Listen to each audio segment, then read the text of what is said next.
incredibly, this is all there is. Just this.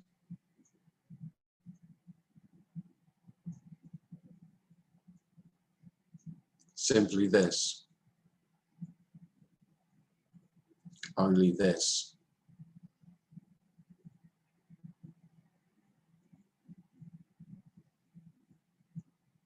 There isn't a this.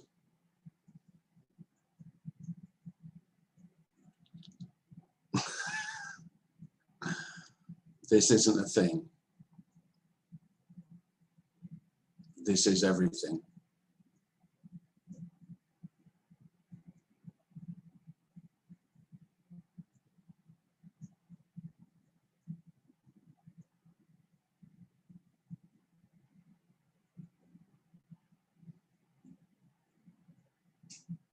There's no more or less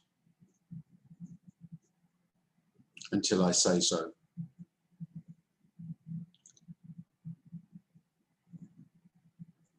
I am the illusion of possibilities. The illusion that there could be something else, something hidden, something to come.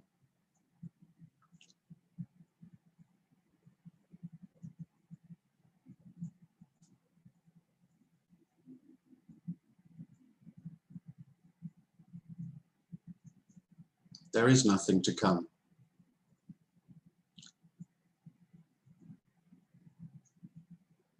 So when you've heard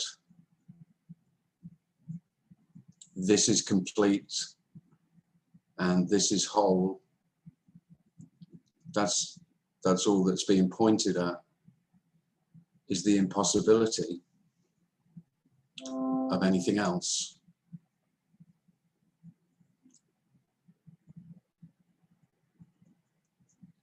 And so in that sense, it's the end of waiting. Even if there was someone who could be waiting, what would you be waiting for when there's nothing to come?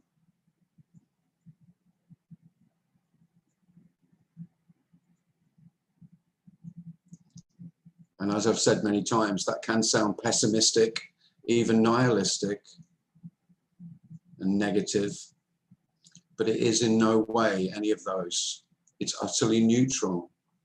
This is complete neutrality. And complete neutrality is the peace that passes all understanding. Nothing to be gained, nothing to be lost. Simply this.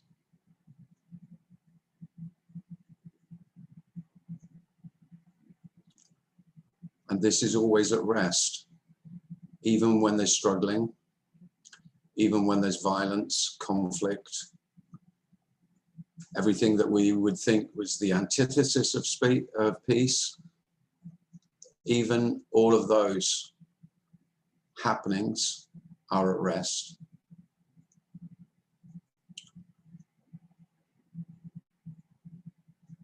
So the peace that we're speaking of, the love that we're speaking of, is regardless of, in spite of, what may be happening, what may be appearing to happen, what seems to be going on.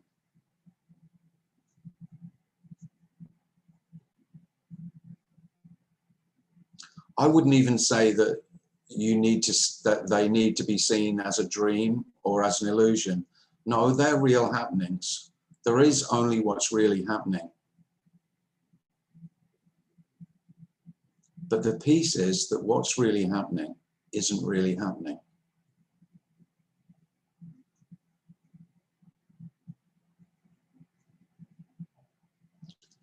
And it is quite wonderful that that can't be made sense of.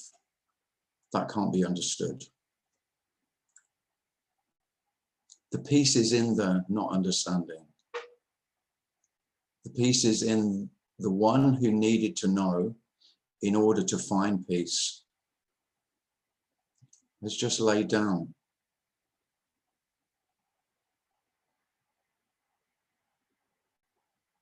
Surrendered, you could say. but without doing the surrendering. It just may be obvious that what we're speaking of is utterly unknowable. And then there's a giving up.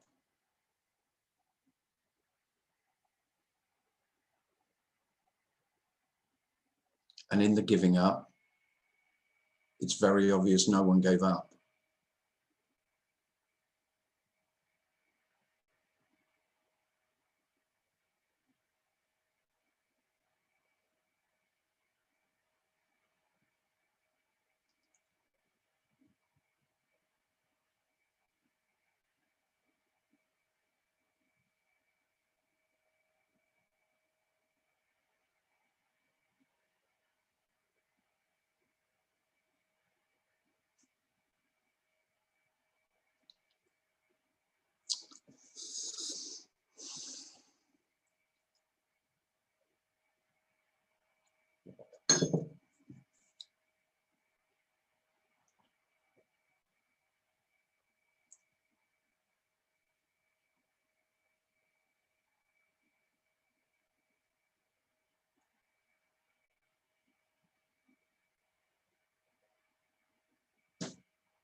So if you'd like to ask a question or you want to share anything, just raise your hand or just unmute yourself and ask a question or share something.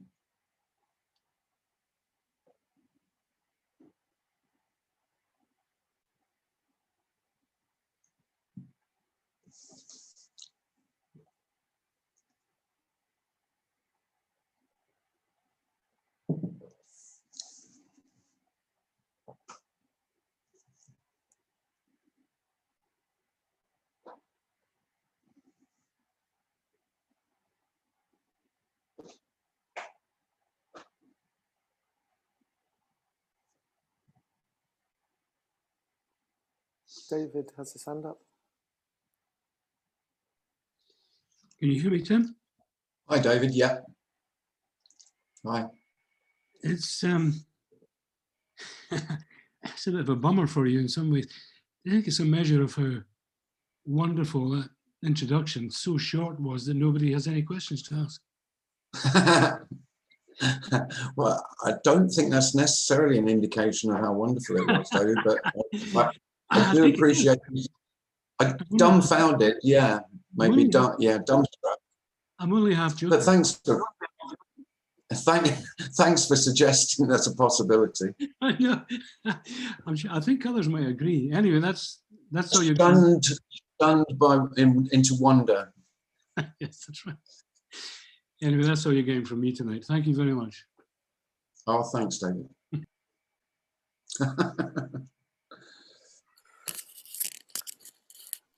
Aaron has his hand up. Go ahead, Aaron. Thank you. Hi, Tim. Hi, Aaron. So what you're speaking of, this message, Yeah. it kind of feels like, because I have this virtual reality thing that I use. And What, visor thing? right, yeah. Mm-hmm. And it's like you go into this virtual reality world and you have this virtual avatar. And it feels real when you're in there. You're having these sort of real events happening, things like that. But Right. it's not. Mm-hmm. And I can't help but make that comparison with this message. Okay, yeah, I can see how you might see the similarities, or that it might sound like that's similar. Yeah. But it's not really. I know. Because, you know, if you're having the experience, or there's a sense that you're now the spiritual avatar, well, that's just me taking on a new identity. And we're speaking of that's the illusion. No matter what the appearance is, the illusion. So the appearance isn't the illusion. That's not what wants to be communicated here. The appearance is the reality. That's what's real. That's the only reality. And that's very different to some other ways what might sound a similar message is spoken about. So if you put on a visor, but it's me just in a different appearance, well, it's just me in a different appearance. It's sort of like going on holiday. Mm. And me loves that, it feels like I am escaping. Well, this message is quite the contrary. It's saying there is no escape, because there is no one to escape into an alternate reality. I guess what I was thinking more was along the lines of how it looks real, because I keep hearing that everything is nothing at the same time. Right. And there's not the Yeah. one and the other, but it's Yeah. both at the same time. And it's like, because in the virtual reality, it's all just pixels, made of pixels that appear real, but it's at the same time not that. It's probably just a bunch of code or whatever it is, but Yeah. Well, I don't know if you know how vision works, a bit. but well, it's not the same, but it is in cones and something else. What is it? How does vision work on that? Well, It's Rod. I think light is Rods. but you know what I mean is it's Yeah. not actually what's there. No. And that's what we're calling reality. Yeah. But there isn't anything else to see. The really what I want to emphasize is that what is seeming reality is the only reality. There isn't another one hidden.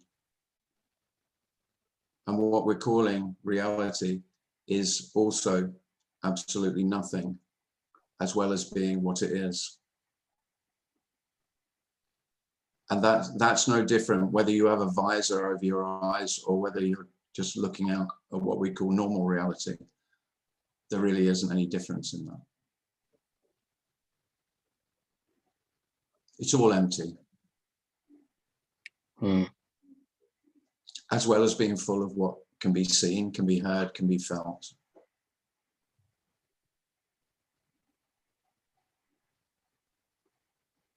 Yeah. It's not that the emptiness is somewhere else, Aaron. You've heard that everything is what it is as well as, and it's also nothing. Well, the nothing isn't other than what it is. The what is empty. Yeah, because in my mind, I always think of the two being completely separate. Like the one sits in the other. Yeah.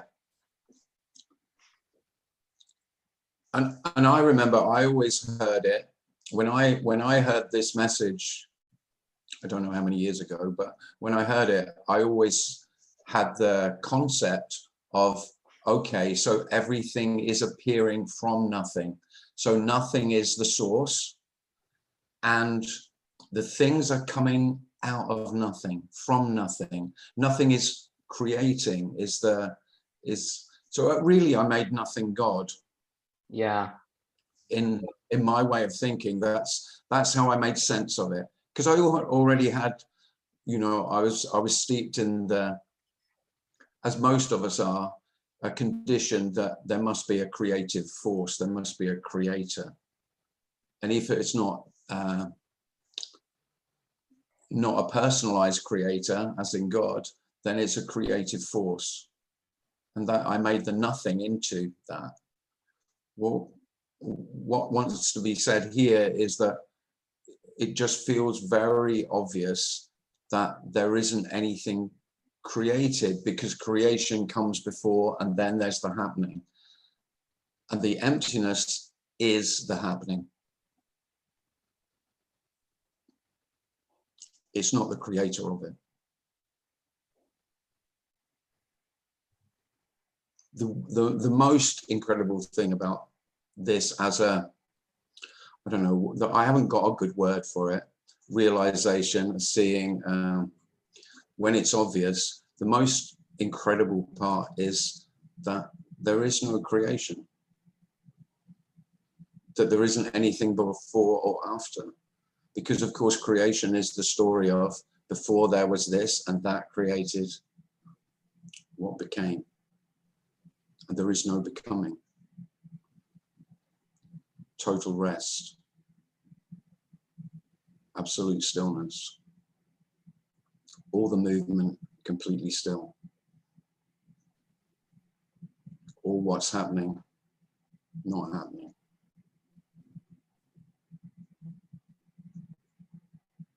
So there is no, yeah, exactly what you said, Aaron. There is really no separation between nothing and everything.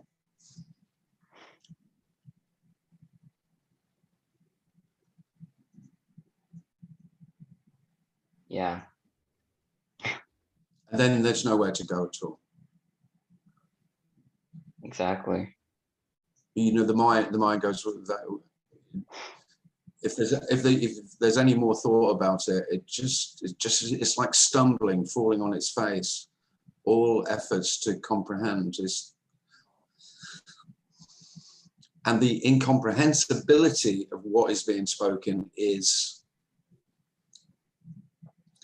the very heart of the message, that this, what is being spoken of, is simply life, is completely known, but in terms of explaining, so how or why or what is utterly unknowable.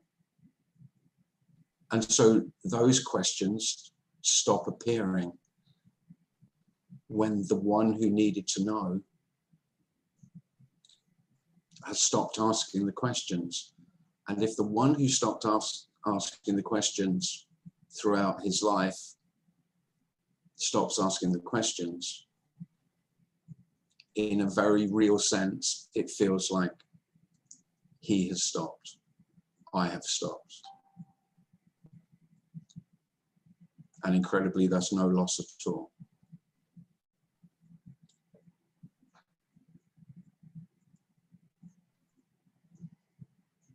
I am the questioner.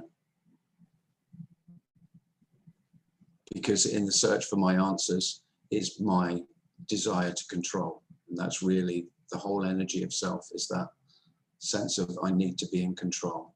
I need to manage. And the wonderfully dreadful news is that you never were in control. There is no one. And in that is this most amazing equality. There are no human beings in control of their lives. There's just human beings being human beings in all their glorious shit and all their glorious love and wonder and all their beauty and all their ugliness, all their tenderness and all their anger, all their joy and all their fear.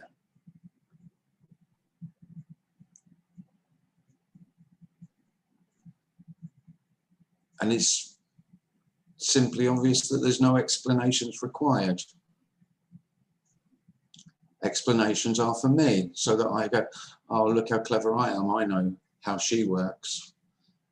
And of course, self can't help but want to know in order to manipulate. That is, again, that's the nature of me. Don't get me wrong. A lot of human beings use that manipulative skill in a seemingly positive way, you know, in a loving, kind, generous way. But me is the manipulator of life. That's what I am. I can make life how I want it to be.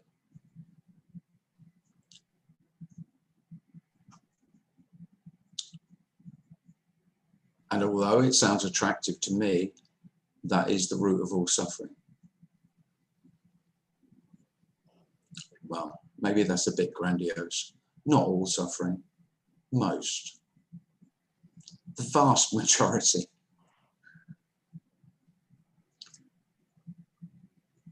There is absolutely no doubt here that because in Tim's life, there was seemingly a lot of suffering.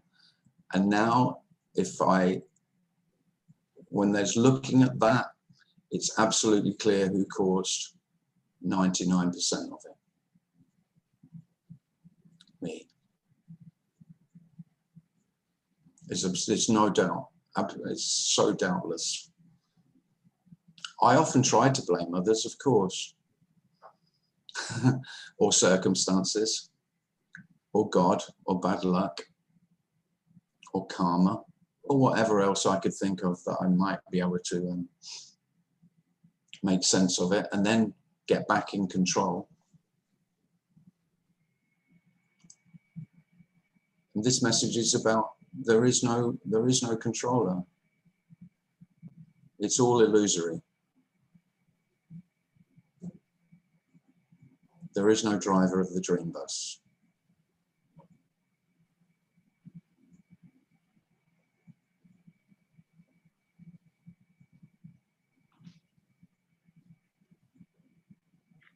Thank you, Tim. That was a long answer, Aaron. That was great. Thank you. Thanks, Aaron. Heidi has a hand up.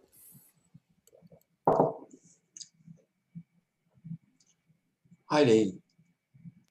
Hi, Tim. Hi. Where are you? I have to. Ah, here you are.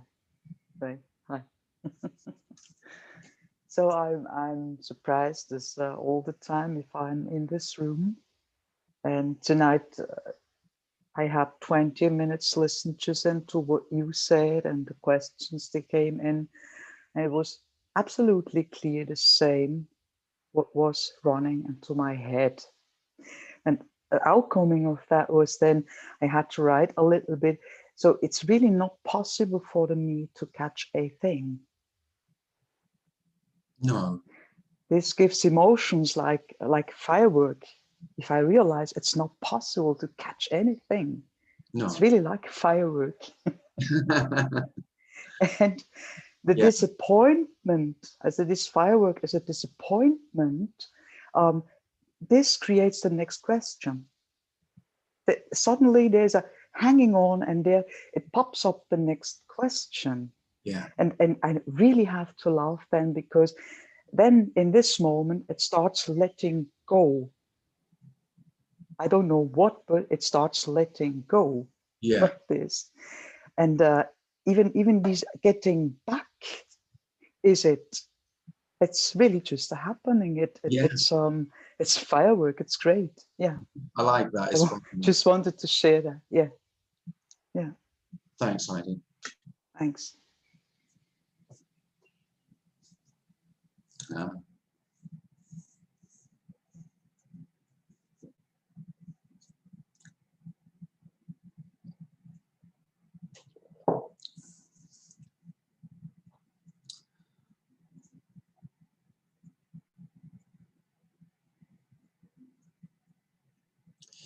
Because things to me, things are always important to me, or I make some things really important to me because they say something about me.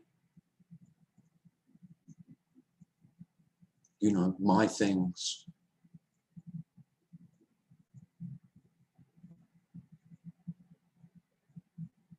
My identity is completely interwoven with my things. And that is that weaving, that's the suffering. And the reality is there is no weaving. There are no things to be interwoven. There really are no connections. How? I mean, that is That is shocking. If it becomes clear to you that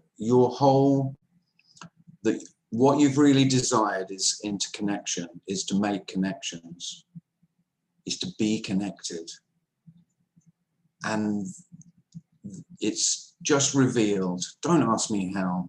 I don't have any ideas about why or how, none at all, not a clue. But if it is revealed that there is no one to be connected to other ones, there are no other ones. And by that I mean other human beings, pets,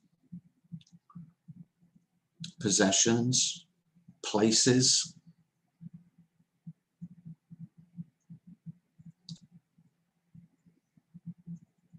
angels,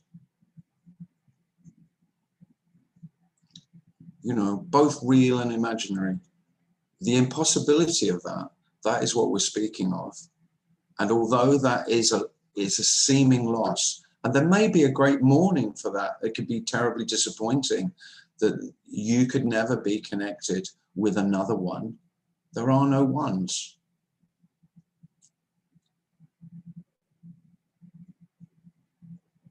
I mean, that's truly dreadful. For me, for self, that's the worst news. And like most things about this message, that worst news, that most dreadful news of the impossibility of finding your perfect connection, you know, of being joined to become one with another, or even better, if you've been on a spiritual path, to be one with all. That's not what's being spoken here. This is not about being one with all. There is no one to be one with all. There is no one with all. And I say it with glee, because that is what's longed for, not the connection. The connection is the longing, or the longing for connection. And in the seeming connection, of course, there's dreadful fear that at any moment that could be lost. I've just found the one that I've longed for. It's everything that I've ever longed for. And now I've found her. And now all I've got is this dread, this awful dread that tomorrow she'll be gone. What we're talking about can't leave. It can't even arrive. It can't arrive, so there can't be any leaving. It's the impossibility of leaving. And really, if you think about the dream of becoming, whether it's through connection or any other dream that self has of becoming, it's always about escaping.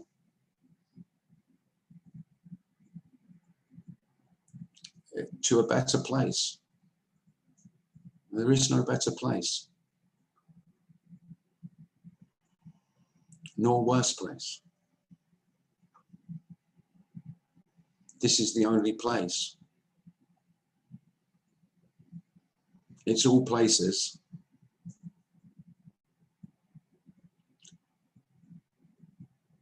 You may have had the experience. I remember this. I remember having a profound experience I went on a spiritual retreat, and I was lying in bed, and it just became utterly clear that I hadn't moved.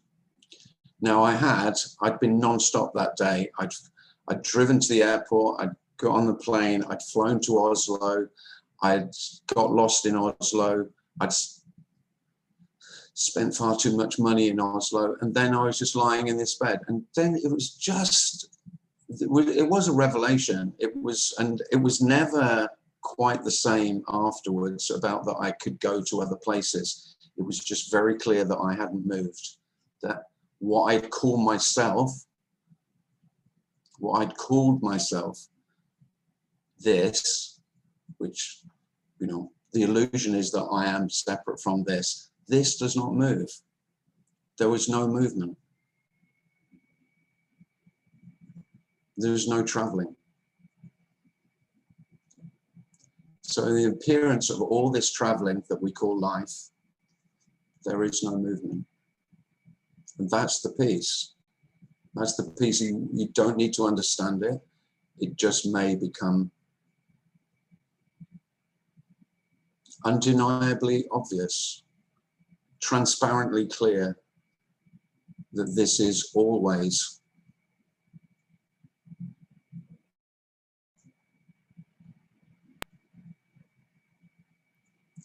And if that, even if you get a hint of that, time never has the reality, the concrete reality that it had before.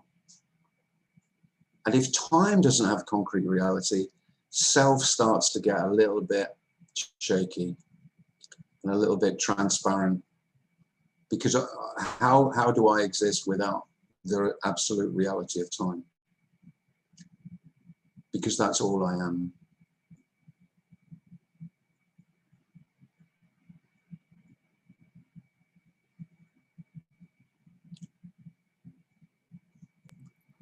Tej has his hand up.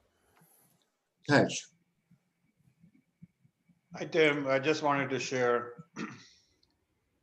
I'm just finding this whole thing utterly devastating. The image that comes to my mind is a flock of sheep that are going to a slaughterhouse.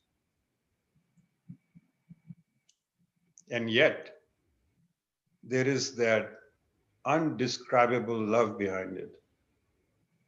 I don't know. That's all I wanted to share. It is a ruthless love, Tej, yeah, if it feels like love. Would you say the sheep are the things you hold dear, Tej? Yeah, it's, you know, I mean, like yesterday, I had this kind of, I don't know what you call it, revelation or something. It struck me that we attend all these sessions with you and we are listening and we are all attracted to it and we are coming there. But that message that there is no separation is actually very devastating, because if you really follow through with that, there cannot be anything. There cannot be anything that exists, because there is only one thing. So, and not even that, Tej. Yeah, not even that. And it's just, you know, anything that you held dear, people, relationships, objects, whatever. Yeah. I mean, yourself even, it's just, it's like sheep going to a slaughterhouse. Yeah. But I mean, yeah, it is completely devastating, Tej, for me, for self. But remember, the only thing that's going to slaughter is the idea and the belief and the conviction self had about those objects that it said were mine and that were part of my life. They never were. So the slaughtering, in the slaughter of all those sheep, no sheep were harmed. I haven't yet seen that, Tim, so I'll take your word for it. No, really. Yeah. No, really. So, you know, I mean, there's nothing more devastating than the, especially relationships, that can feel devastating, but really, I mean, they never were relationships. The relationship was illusion. So in that, the human being you said you were related to, there they are. They're seen much more clearly than ever before, because they are what they are, rather than how they are in relation to me, which is always an illusion. You know, the illusion that they are part of me. No, they never were. So the slaughtering of the sheep is the slaughtering of the ideas and the feelings and the beliefs I had about those parts of my life. Yeah, that's true. And, you know, for me, it was memories of things that happened in the past, places I went, you know, stuff like that, you know, and you start to see all of that. just getting obliterated, So yeah, it does feel that. But like I said, the other side of it is that I find whenever I go through something like that, there is this undescribable, I don't know what to call it. I'll just use the word love that just engulfs me, and it's everywhere. So yeah, so that's the flip side of the coin. Yeah, that's lovely. There is a, it seems like every human being who's come to this, or just there is this happening, then love is almost universally, and love isn't love, but it's the best word we've got, Tej. Yep, I totally agree. Yeah. Yeah, thank you. And it's certainly not a love that I would have recognized. It's not a love that I would have recognized as love before. Yeah, it's I don't know, it's some feeling, but it just goes through your body, everything, It's just I don't know how it just engulfs you. Thank you. Yeah, it does. It consumes you, yeah. Yeah, that's right. A love that's consuming you, right? Eating you alive. Yeah. Yeah, that's how it felt here. Yeah. I know you have also described that you went through some excruciating period of time, so. Yeah. Yeah, I did, yeah. But again, that's only a memory. But yeah, I did. Yeah. Thanks, Tim. Thanks, Tej. Thanks for sharing that. Thank you.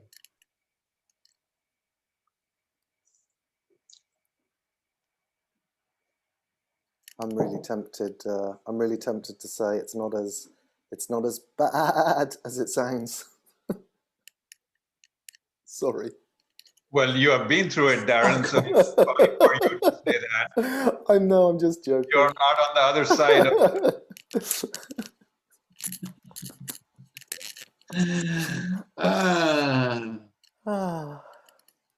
It's not as bad. Dear. I know. Dear, Well, dear. for some reason, I've lost everyone's picture. Oh. What does that mean, Darren? Let me see. Let me just check. You're still spotlighted, and everybody is appearing here. Have you got the gallery view open?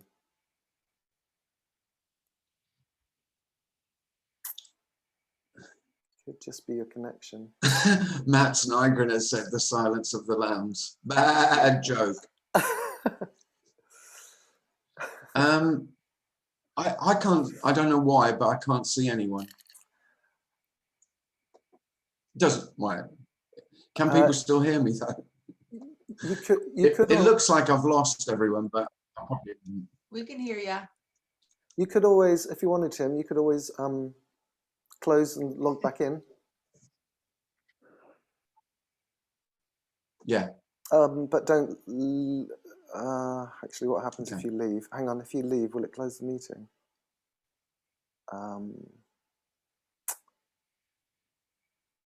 No, it's okay. I don't. Yeah, it's fine. okay. I just can't see anyone's picture. I think it's my internet is playing up. Okay. Are there any questions in the chat, Darren? Let's have a look. Heidi liked my joke. Thank you, Heidi. Don't encourage him, Heidi. No questions in the chat.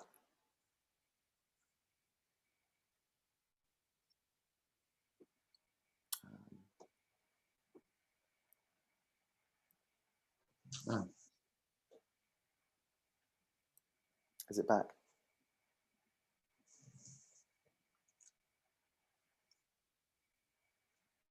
No. Oh.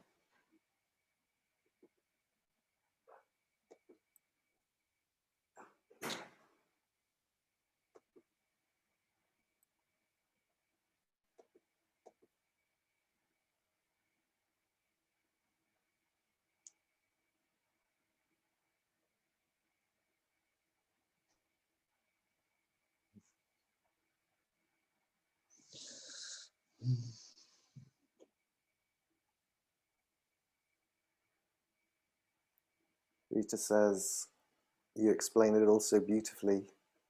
No questions there to be asked.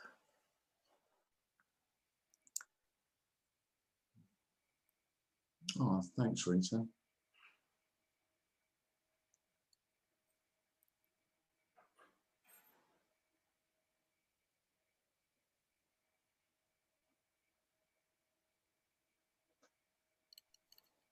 Me again. I'm back again. Ah, David. Yeah. Yeah, it's just a wee flip. Hi. Hi.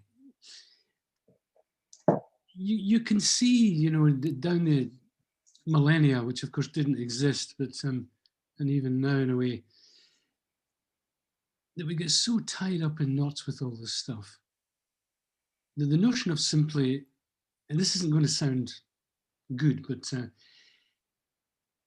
just believing in God is a lot simpler. And I don't mean, by God, I don't mean, you know, the guy in the cloud. Yeah. But that notion of, call it a higher power or something, without even Yeah. thinking about it, you know, the kind of stuff that it turns out Yeah. your granny was right after all, you know? Yeah. You know? Yeah. Que sera, sera, believe in God, get on Oh, with your bloody life. David, I tried really hard to believe in God. Maybe it was the wrong God. It seemed like a good idea. Well, but whatever it is, it's not you. Whatever it is, it's not you. And then you just get on with your life. No. And there's a kind of peace in that somewhere. Yeah. Not a God of any kind of institution, Oh, yeah, blah, blah, there blah, is. but it's very straightforward, you know, your normal joke and just go along with that. And but the minute you start to ask these questions, you're in big trouble, man. It's Yeah. Yeah, but yeah, I know what you mean, David. But I mean, self is still going to question God, though. Yeah, can't help it. I'm not so sure. It's You're a not kind so of sure, blind. no. I'm kind of Well, blind. that's what I was. I will say, David. I think that's what I was. I think that was one of my hopes. That's what I was hoping for. If I believed in God, then I wouldn't keep seeking answers, because God would be the answer. But in a way, it is. Hmm. In a way, I mean, it's yeah, the language.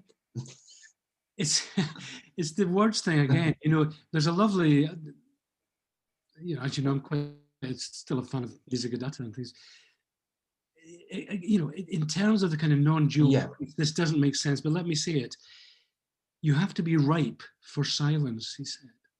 And if that ripeness arises, as some of Tony might say actually, when this readiness arises, this ripeness arises, then the notion of God is not what? It's something else, you know, and maybe something very simple that you just, you know, faith is put in and you just get on with your bloody life. I don't know what I'm trying to say, but it's this, the constant, the circularity back on. I'm not saying God exists. Well, I don't know what I'm saying, but you can see what it's not a ridiculous thing that every generation. The trouble with the but yeah, it's I mean, this is this is for all human beings. This dilemma of being human. Yeah. It is. God gets a bad press sometimes, you know. Yeah, I try not to. I think I'm quite generous with him personally. I think he may disagree with me. He speaks very highly of you too much. When I was chatting with him the other day, he had nothing but good things to say about me. You bastard. Anyway, just sharing something there. No, that's nice. Thanks, David. Thank you. Thanks.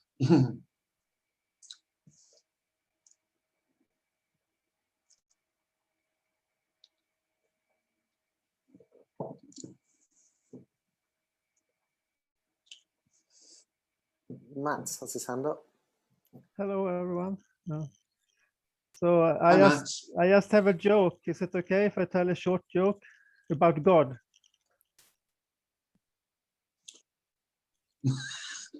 Is it not? Is it about a sheep as well? No, it's not about sheep. No. Just okay. Just a dog. So there was a Yeah. somewhat unfruitful debate between Leonard Bernstein and Herbert von Karajan about who was the greatest conductor. And they came to a standstill. There were no way to solve this with arguments. So then Leonard Bernstein said, well, God told me in a dream this night that I am the better conductor. And then Herbert von Karajan lashed out, I never said that. That's all.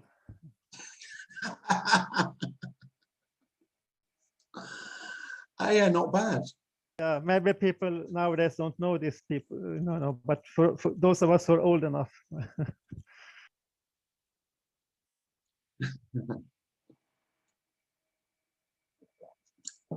Yeah. Yeah. I can see how conductors could easily get a God complex with their feeling that they're all powerful.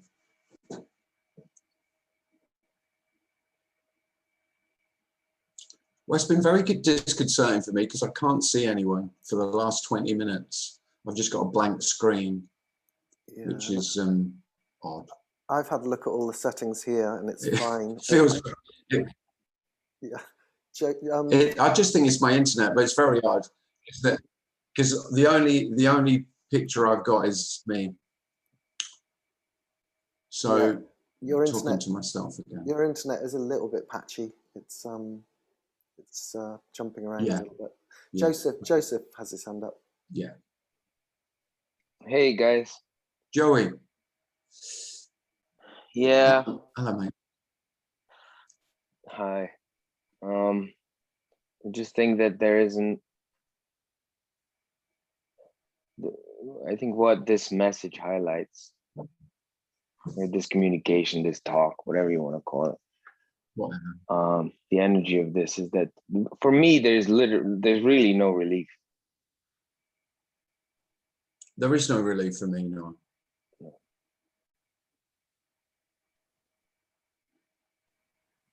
Well, there is. There's relief in distraction. You know, temporary relief in distraction, or whatever you want. Temporarily, yeah.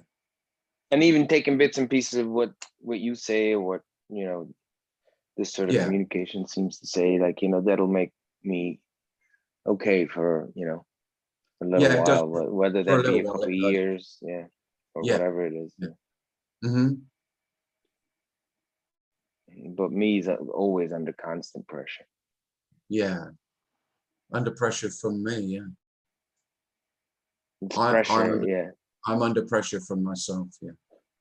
Yeah. Although it doesn't see that it's under pressure from itself, it's just under pressure for what it sees as circumstances or whatever. Yeah. Whatever the flavor of the month problems, whatever that arises, that it feels that it needs to solve. Yeah, because the whole sense of me is I feel unsafe. I have to constantly work at keeping myself safe. Yeah, relentless. I am is insecurity. Because it's little me and the rest of the universe, for God's sake. Look at how hard do I have to work to keep, to keep it all okay. Yeah. Keep myself safe. Yeah. And I'm talking about myself, but just me, it thinks, it always has a little piece where it thinks it's figured out, even though if it thinks it's understand a piece of this message. Yeah. It's like a moment, it's like, oh yeah, okay, yeah. It has no idea what you're saying. None whatsoever. No. Well, you certainly can't have any idea, Joey, because I haven't got a fucking clue. And I know that's the hardest thing to communicate, because when you're speaking about this, it can't help but be inferred by when you're a listener that surely you must know what you're speaking about, otherwise you wouldn't speak this shit. Yeah. No, the whole message is the only ones who speak about this are the ones who don't know. Yeah. who is very, you know, the unknowableness is really obvious, and they're not speaking from a place of, I know what I'm speaking about. No, this isn't spoken from a place of understanding. Even if it sounds like it is, it's not. Me lives in the world of trying to get bits and pieces of understanding and knowing into its own puzzle. Joey, I cried for weeks and weeks and weeks on end when it was obvious. It just, because when it all fucking fell apart, I mean the lot, I just couldn't stop weeping for how utterly useless and totally futile all my knowledge and understanding, because I was full of pride for what, you know, what bits I'd got, and that I really understood non-duality.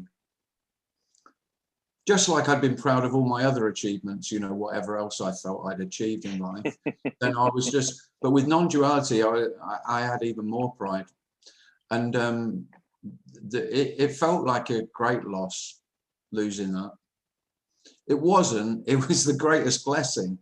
No, really, it really was the greatest blessing to lose that.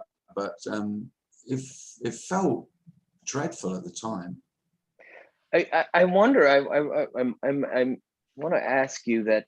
I wonder if there was some sort of a relief that it finally oh no, it was massive. Oh no, there was massive relief. But the levees have finally broken. But there was massive relief because it was over. But then there was massive grief. There was a huge amount of grief. Mm. I'm not making light of this. Oh no, I know. I'm not at all.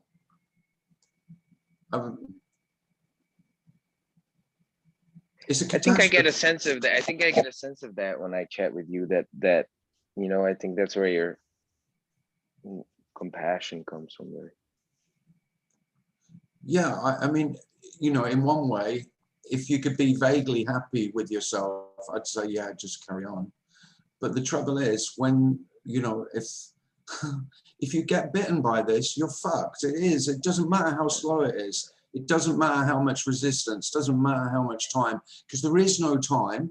There doesn't, whether it's spontaneous or excruciating and drawn out, it's all the same. There is only one result, you know. There was never you in the first place. It's all illusory. So all of that, you know, so everything that you're holding on to has got to go, everything. I mean, for most human beings, it probably goes at the moment, you know, on the last breath of the body, but it's going to go. It is going. Yeah. It is only a matter of time. I know there's no time, but in the story, it's a matter of time. And the wonderful thing is there's nothing you can do about it. Oh no, that's dreadful, Joey, but that is the love as well. Yeah. This is, I remember Tony saying it a lot. This is total poverty. Everything will be lost. That's what we're speaking of.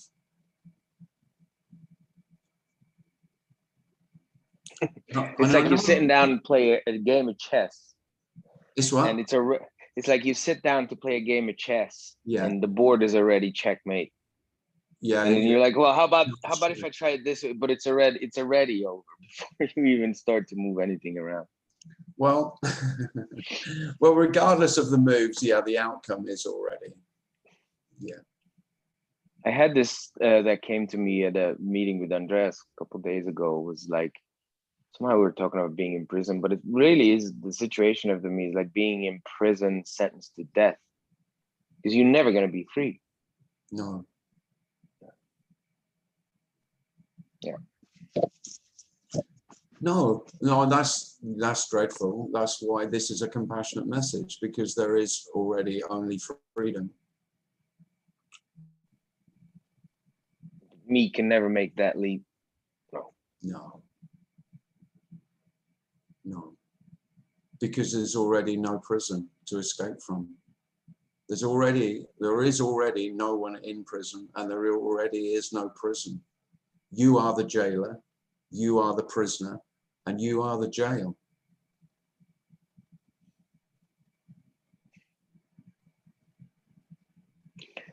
Ay,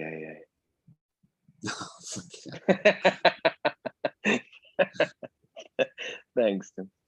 Yeah, thanks for that, Tim. I know, I love it when you thank me, Joni. You fucking... Rita. No.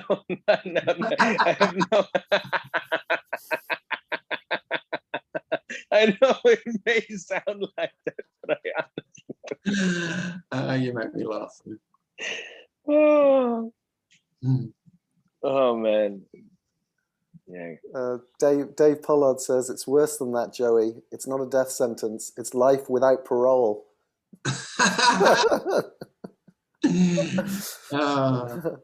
Yeah, nice one, Dave. Rita has a hand up. Hi, Rita. Hi, Tim. Such a pleasure seeing you after such a long time. I've been watching all your videos back to back sometimes for hours on end. Thank you. Very welcome. But I do have a question, and likely I won't have the right words to frame it correctly. But almost all speakers speak of pain and love after this experience, the awakening, the shift, call it what you like. But shouldn't there be a complete sort of numbness and nothingness? Why do they give it values called pain and love? Well, they're only trying, I mean, remember, when whatever description you hear of what apparently happened, it's just a memory of what apparently happened. And that doesn't mean anything. So Rita, whatever you do, don't make any, if you can, make nothing of that at all. Any stories you've heard of how it was for that human being in their awakening or their falling away, or whatever stories you're told, they're just stories, they don't mean anything. And the other point is, if you want to know, I say don't make anything of the stories. If you want to know a bit more about my story, you could say the numbness is after. There is no after, but after, just empty. And that can feel kind of numb, yeah. It did here. Right, thank you. And the emptiness does seem to take some getting used in the story again, when everything is no longer seen as solid and real objects. You know, the objectivity, the solidity of the world, of real life, is not anywhere near as real as it was. The emptiness is really apparent. Then that seemingly takes quite a bit of getting used to, or certainly did here. Because my understanding is so much around the theory of it rather than the experience. And when I listen to people like even UG, and they make it out to be so excruciatingly painful. So it does bother me. And I don't know how, because it's just the baggage you've carried, right? Of memories. Yeah. You know, these emotions are from the past, right? And when that is being shed, why do you still continue feeling that? You know, No. Well, the thing is, I mean, what we're speaking of is the end of that. But in the seeming falling away, it, you know, there isn't a time scale on how it might unravel, fall apart, disintegrate. Right. And I would guess, this is all storytelling, but I would guess that depending on how precious self was holding on to, the things that it held most dear, the greater the pain. Right. Right. It really was like having everything literally torn from me, and in a very bodily way, in a really visceral way.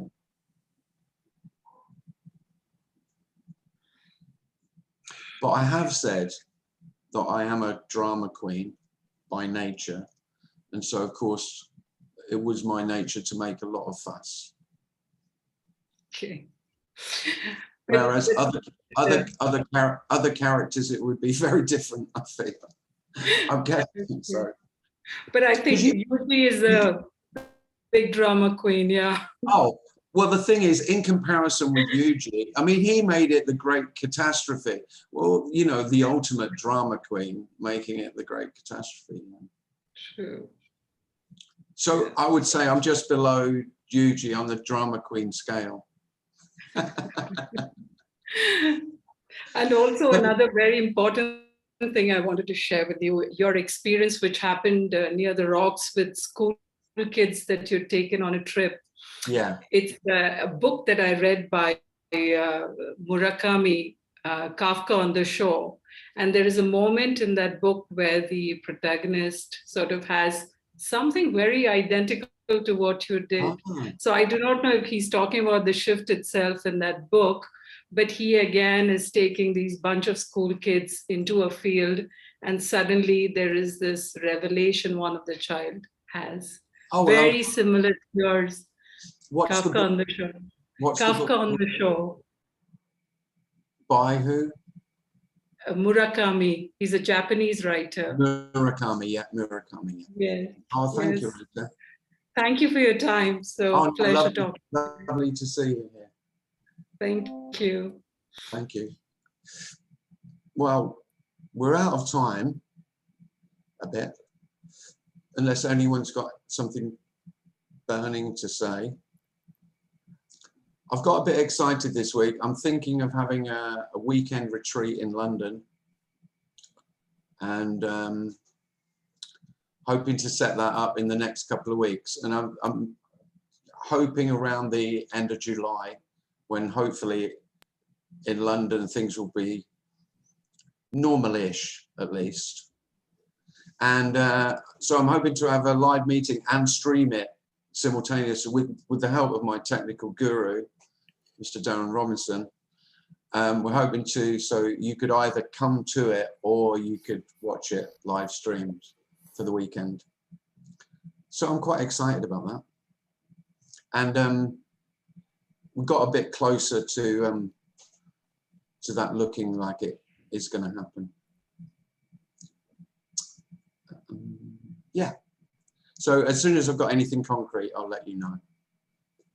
Thanks very much for coming. I'll email everyone with the details of next Thursday's meeting. If you're not on the email list and you'd like to be, or you've got anything you'd like to ask me, then just email me through the website, Tim Cliss this. Yeah, and thanks very much for coming. Lovely as ever. Thanks, Tim. And it's lovely because I can see you all again. I had half an hour where I couldn't see a single person. Take care, buddy. Am I talking to myself again? Thanks very much. Cheers. Thank you. Thank you. Take care. Thanks. Bye, Tim. Bye-bye. Bye. Bye. Bye. Bye, Tim. Bye.